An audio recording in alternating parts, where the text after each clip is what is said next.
एक नियम है कि बेलपत्र के पत्र को वृक्ष से जब तोड़ा जाता है तो सबसे पहले उसको मंत्र दिया जाता है। क्या कहा जाता है? ओम नमः शिवाय। बेलपत्र के पत्र को पेड़ पे से जब तोड़ा जाता है तो ओम नमः शिवाय का नाद किया जाता है। और बेलपत्र के पत्र में,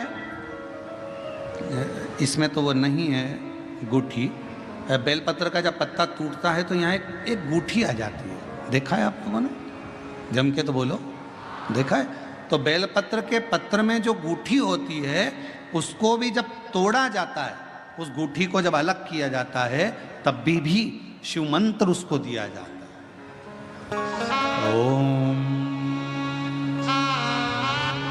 नमः शिवाय, ओम नमः शिवाय, ओम नमः शिवाय। वृक्ष पे से पत्ते को तोड़ा तो मंत्र दिया, गूठी को तोड़ा तो मंत्र दिया, और बेलपत्र के पत्ते को जब तोड़ा जाता है, मंत्र पत्ते को तोड़ने से पहले मंत्र प्रदान किया जाता है, और जब तोड़ा जाता है तो कहा जाता है, हे माँ पार्वती, हे माँ गोरा, चलो तुम्हें शिवजी ने बुलाया है मेरे कल्याण के लिए। माँ, आपको शंकर जी ने याद किया है, मेरे ऊपर बहुत दुख है माँ, कल्याण करिए, चलिए मेरे दुख को समाप्त करिए, निमंत्रण दो।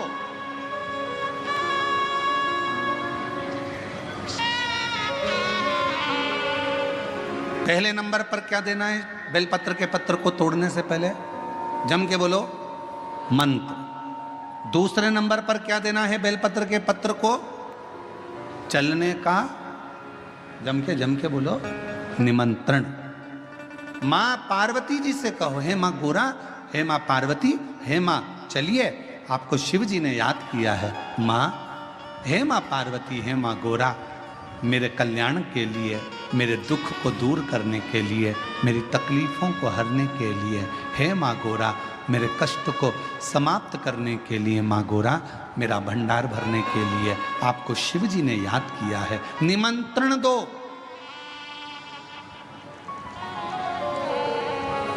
लेकर आए, फिर गूठी तोड़ी, फिर मंत्र दिया, ओम नमः शिवाय, नमः शिवाय, नमः शिवाय।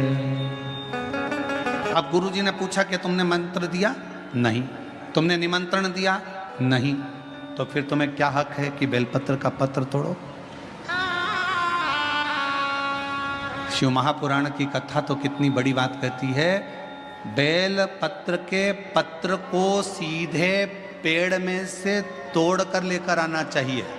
बेलपत्र की डंडी, कई माताओं की, कई भाइयों की आदत होती है, बड़ी सी डंडी होती है, उसको वहाँ से काट लिया, तोड़ लिया, पूरी की पूरी डंडी तोड़ कर लिया है, फिर घर पर आकर उसमें से पत्तियाँ तोड़ ली, जो डंडी थी उसको पटक दिया। ना ना ना, ये गलत है,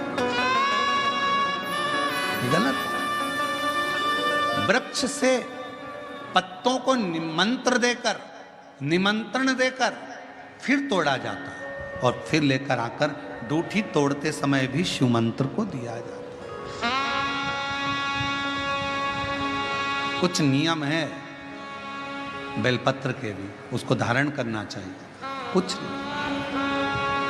जैसे डॉक्टर की गोली खाने के भी नियम होते हैं। डॉक्टर साहब लिखते हैं कि सुबह ये गोली लेना, शाम को ये लेना, ये भोजन के पहले लेना, ये भोजन के बाद लेना, और सुनो, इसको गर्म दूध से ले लेना, इसको पानी से ले लेना। अब मालूम पड़े तुमने सोचा कि मैं एक काम करती हूँ, कहाँ मेरा टाइम बर्बाद करूँगी, सुबह लो, शाम को लो, दोपहर में लो, तो तुमने सारी गोली एक साथ खा गई, और फिर डॉक्टर के पास गई, डॉक्टर साहब मेरे को तो आराम ही नहीं लग रहा, मैंने 3 बार 15 दिन से गोली खा रही हूँ, 10 दिन से गोली खा रही हूँ। डॉक्टर साहब ने पूछा, गोली खा रही हो तो क्या तुमने नियम धारण करा? हाँ, क्या क्या नियम धारण करा? सुबह की गोली सुबह खाई, भूखे पेट की भूखे पेट खाई, भोजन के बाद की भोजन के बाद खाई? नहीं नहीं नहीं, मेरे पास समय नहीं रहता, इसलिए सारी की सारी एक साथ खा गई।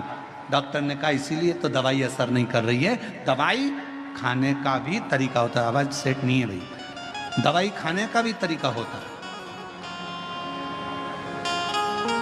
दवाई को खाने का भी एक तरीका है, उस दवाई को खाओगे, आनंद पाओगे, स्वस्थ हो जाओगे, रोग मुक्त हो जाएगा। तो दवाई के खाने का भी तरीका है। उसी तरह गुरु कह रहे हैं, संत ने कहा कि तुमने गलती करी, तुमने गलती। पहले मंत्र दो, फिर से बोलो, पहले मंत्र, फिर निमंत्रण, फिर दूठी तोड़ते समय फिर मंत्र, फिर ओम नमः शिवाय, ओम नमः शिवाय, ओम नमः शिवाय। फिर मंत्र के बाद निमंत्रण दो। माँ पा, हे माँ गौरा, साथ में बोलो, हे माँ गौरा, हे माँ पार्वती, चलिए आपको देव अधिदेव महादेव बुला रहे हैं मेरे दुख को काटने के लिए, कष्ट को मिटाने के लिए, तकलीफों को मिटाने के लिए। माँ आपको शिव ने याद किया है। पत्र लेकर फिर शिव के पास चले। लाखों के दुखड़े जो तू हर गया डमरू वाले, मेरे दुखड़ों को देख कर क्यों डर गया डमरू वाले। चलो माँ, क्या तुमने निमंत्रण दिया? नहीं। क्या तुमने मंत्र दिया? नहीं।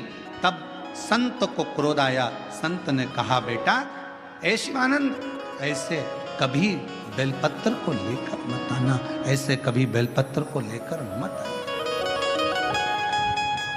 ऐसे कभी बेलपत्र। ठीक है प्रभु, गलती हो गई, क्षमा करिएगा। आप जब कृपा करेंगे, जब दया करेंगे, जब मेरा बाबा करुणा करेगा, दया करेगा, तब मैं फिर पुनः बेलपत्र को लेकर